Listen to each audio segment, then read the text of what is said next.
Hey everybody, here you are again. At long last, we are finally reaching episode 11. And today, we're going to be talking about fun times with explosives. I'm sure I really got somebody else's attention there just now. So, why would a guy like me have any experience whatsoever with things that go bang? Um, Unfortunately, my first introduction to the concept was rather involuntarily at the age of 8 years old. I I found. All right, so let me back it up. I was living with my grandparents at the time in South Carolina. They got hired by these people who were moving out of their old nice house to a newer nice house somewhere else. And they said, we'll pay you blah blah blah to clean this up and get it ready for the next occupant. If you find anything you like, you can keep it. So me and my little brother, we each got to keep a single brick of lead, which weighed about 20 pounds each. Little boys, what can I do? I was just a kid. But one of the things my grandparents found were a series of detonator caps. Now, for people who don't know, I'm not sure that's the exact terminology that somebody who uses these things professionally would call it. But the idea is it's a small cylinder of explosives about the size of a AA battery, and it's wrapped in a copper sheet. And it has two wires protruding from one end. The idea, you run an electrical current through those wires, that little wad of explosives and copper on the end triggers a secondary explosive, typically used for demolition.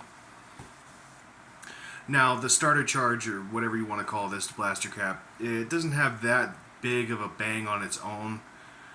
It's kind of like a flashbang with shrapnel. And I found this out the hard way when I had found one of these caps sitting on the top of a microwave at my house. It was kept in kind of like a key dish, like you would keep by your front door, just sitting on top of our microwave, right next to this giant fuck off candy jar. Yeah, no, leave it to an 8-year-old boy to skip the candy and reach straight for the explosives. Am I right, folks? So that's what I did. I reached for the explosives and a 9-volt battery, because all I knew up to this point was that it made a loud pop like a firecracker. I was as yet uninitiated to the concept of shrapnel, and yeah. So me and my infinite 8-year-old wisdom decided to take this small explosive into the bedroom where my little brother was sitting in one of those little tot spot folding chairs, playing something on the Nintendo 64. And I said, "Hey bro, check this out." Unraveled the wire, just tossed the cap into the middle of the floor.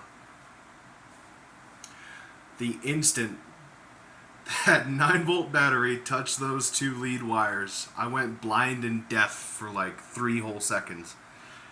When my vision finally returned, I was already moving, like in the process of running towards the living room where my grandparents were. And when the ringing in my ears finally stopped, and this all takes place in like the course of 2 seconds, bang, scream, run. So me and my little brother are both running there, and we are bleeding head to toe. In fact, to this day, I've still got pieces of that copper shrapnel under my skin in various places, mostly in my legs and my thighs. But one particularly, it doesn't bother me. I guess just knowing that it's there bothers me. But like, if anybody else saw it, like honestly, probably can't even pick that up on the camera. Oh, there you go. That little black dot between the knuckles. That tiny little dot right there. It's a piece of copper that's been under my skin since I was 8 years old. So that's 23 years now. I'm getting old. Yeah. So that was my introduction to the concept of explosives and shrapnel and why you should not play with either one, especially being a small child. Now I learned that lesson so you don't have to. Watch this video and don't mess with boomy things, okay? Now, for the story you actually showed up for. If you saw me and Base Faith TV on the stream the other night, you will know a little tidbit of what's coming next. So, for those of you who don't know the story I'm about to tell, you should really find my buddy Base Faith TV on Rumble. You know, I join him from time to time. He's a great guy, makes great content. He's also got a channel here on YouTube. I should probably plug that. Yeah, I should probably plug that. But yeah, he's got a channel here on YouTube. So this second story is much more recent. I'm trying to figure out, I think it was 20...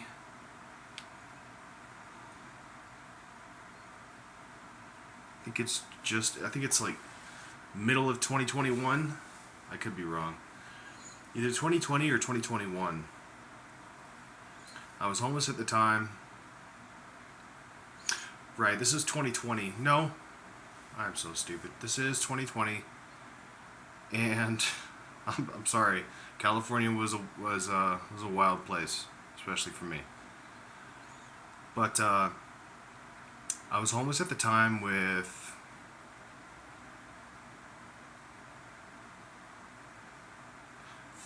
4 other people. Raven, Shane, Connor,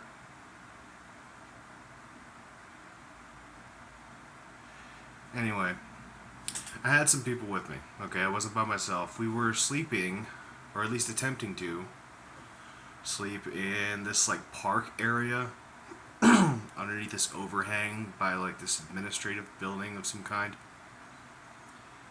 And this was during one of the infamous PG&E blackouts. See, what some people may not know is that occasionally Pacific Gas and Electric, the biggest power company in California, will occasionally intentionally black out a town, and their excuse is to reduce the strain on power grid or something to that effect. You can't spell purge without PG&E, you know. And a lot of people really take that message to heart, especially the ones that were walking up and down the street next to us with modified firework mortars. Now, normally, you would put this on a bottle rocket or in a mortar tube and send it up. These guys just took the propellant off, left the explosive head, and attached a fuse to each one, so they're just grenades. They're basically just grenades. So something that's meant to explode hundreds of feet up in the air is now just a few meters away from you. So you have that to worry about. And as it turned out, they were really enjoying the thought of throwing improvised explosives at a couple of homeless guys. Yeah. By the way, don't ever do that. All those homeless guys have knives. If they don't have knives, they have a gun. I've seen them with crossbows. Okay? I've seen hobos with a crossbow. It has happened. I've had one pulled on me, okay? Don't mess with homeless people while they're sleeping, please. So yeah, these drunk idiots, and we knew they were drunk, like once we got in their faces, okay. So, we're trying to ignore it, we're thinking, fuck it, whatever, you know, it's a blackout, people are just having fun with fireworks, until one of these fireworks lands maybe 10 feet away from us, so we all immediately wrap our sleeping bags over us, you know, duck and cover, and that goes off, and immediately we all jump up out of our sleeping bags, right up from where we were sleeping. I had my knife on me, buddy Connor had this, he had the leg of a solid wooden table that he had fashioned into a bat. I think he just kept on his person. My buddy Raven, I think he had an ostrich bone, an ostrich femur, like what you would give to a dog. And we got right in their faces. And I don't know. See, we didn't want to hurt anybody. We didn't go to bed with the intention of, hey, let's wake up in a few hours and beat some drunk guys up. We didn't know what was going on. We just knew there was explosives being thrown at us. Our sleeping bags could catch fire. Hell, we could catch shrapnel and probably bleed from that.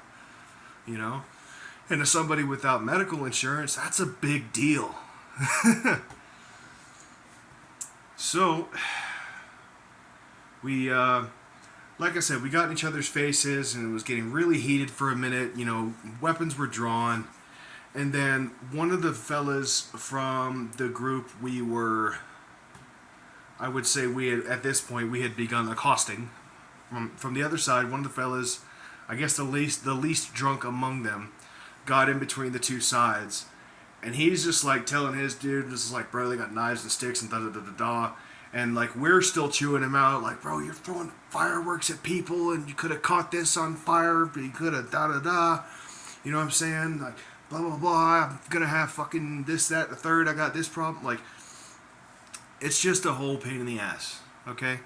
You know, it's bad enough when you're relegated to flying a sign, or that's what we called it.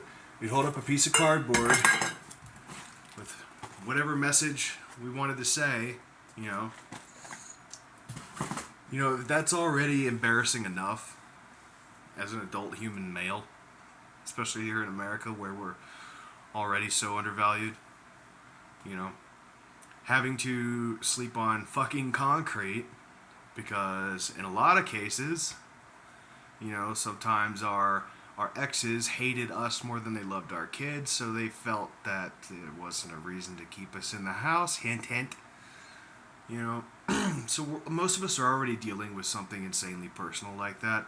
You couple that with, you know, maybe falling into addiction, for example, you know? And then you've got to go and sleep on a fucking sidewalk. And you can't sleep in. You know, in fact, if you're seen by anybody, you have to get ready to either get in a fight or get chased off by the cops. So nothing is safe about our situation already, and now we're having improvised grenades thrown at us. We were a little bit heated. So, the least drunk guy in their group finally gets in between everybody and starts calming everybody down. They start walking off their direction. We try to salvage what's left of our potential to sleep that night. And while we're talking amongst ourselves, we realize that one of the main aggressors in this group of individuals, we actually recognized him. And he worked at this smoke shop that we would occasionally visit. Yeah. He was wasted that night. No, that's not an excuse. In fact, every time I saw him afterwards, you know, like I knew he wouldn't remember, but I never forgot, you know. So every time I would see him afterwards, I wouldn't treat him the most warmly, you know. It's just like there's a little bit of fuck you underneath the smile, you know. there's a little bit of fuck you there. Yeah. So whether it's modified fireworks, detonator charges, kids, just don't play with explosives, okay? If you as a child are watching this video, first of all, shame on your parents. This is not kid-friendly content.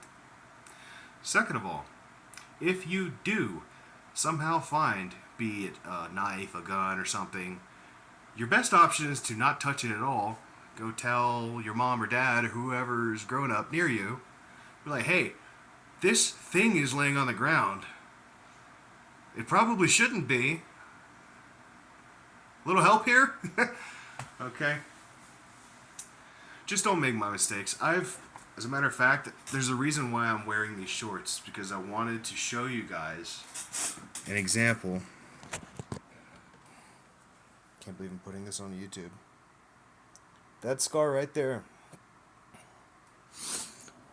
I'm sure what you're thinking is like, bro, that looks like nothing. That's, what is that, a dog bite? No, that is my most significant shrapnel wound from when I was 8. A large piece of the copper jacketing on that detonator cap whizzed right between my legs and grazed me right there on the calf. Okay? Obviously, that could have been way worse. So it's honestly a miracle that we didn't hit anything vital. And then imagine, like, we had to go to school the next day. That was the craziest part of all of it. We had to go to school the next day, covered in band-aids and scabs and whatever. And we couldn't tell anybody what happened. Because, you know, even as little kids, we understood, like, when, if something too crazy happened in the house, like, we were going to get taken away. Okay? You know, I'm not proud to admit this, but I've had to lie to cover up my own abuse sometimes just so I wouldn't get taken away from this family that I was getting abused by. So, yeah, you deal with a lot of stuff, you know, growing up the way I did, living the way I did as an adult. You know, as I try to point out with all of these videos, there's a lesson here for everybody. For the people who like fireworks, don't throw them at people, you know? For kids who like fireworks, don't pick up shit that explodes. Just don't touch it, okay? You know? Simple stuff, you know? It can really be solved with common sense, but unfortunately that's not a flower that grows in everybody's garden, but now I'm just rambling. So I hope you guys enjoyed this little wild collection of stories. Again, I'm just going to keep going until I just absolutely run out of stories to tell. And that's going to be a while. So strap in, the ride's only just getting started. Season 12, sorry, episode 12 coming soon. See you all then.